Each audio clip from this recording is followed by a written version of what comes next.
The city of New York has committed to congestion pricing. This is so ridiculous that it really requires a bit of time. As many of you know who've ever visited New York, traffic congestion here is ludicrous. It matches or exceeds that in many other urban areas. Los Angeles comes to mind, Chicago, and so forth. So there's been a demand by people to do something about it because it is, of course, the height of capitalist inefficiency. You're very efficient in the office, but it takes you 2 hours to get there because of the traffic. There cancels the efficiency in the office because of the inefficiency outside the office of a traffic system that is arcane, inadequate, and overused, and therefore breaking down, etc., etc. What is the solution that New York City has found? Well, it turns out it's going to copy some other world cities, Singapore, London, Stockholm, examples, and do congestion pricing. What does that mean?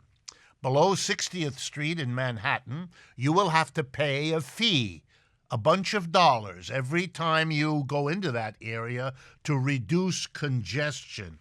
What an interesting idea. What a disaster. First of all, it is grotesquely unfair. For rich people, this is pocket change and will mean nothing. But for middle and low income people who have to come into that part of the city to work, it will be a major burden. Who came up with this? Well, let's see.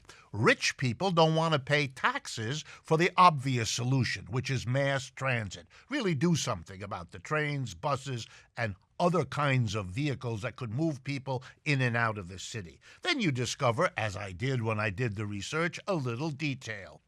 Millions of dollars have been spent by the Uber Corporation in favor of this congestion price.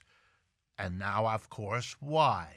Because if you don't let cars in because they can't afford to pay, that will allow more Uber cars to be in there moving people around. Why? Because Uber already cut a deal with the city to put a $2.50 charge on every taxi ride to cover the cost of congestion. Notice, not Uber pays it, the rider does. So guess who gets out of paying the cost of a proper mass transportation system? Corporations and the rich. And so they are behind it, they get the benefit. And the only thing that would be horrific is to imagine that this is about solving the congestion problem. Let me give you a little example of where this can lead. A few months ago, Mr. Macron in France decided he was going to do something about pollution. Hello, good morning, only after 10 years. And what was he going to do? He was going to put an extra tax on fuel that everybody had to buy, putting the burden of dealing with pollution on the people who can afford it least. The result there was the last 20 weeks of yellow vests.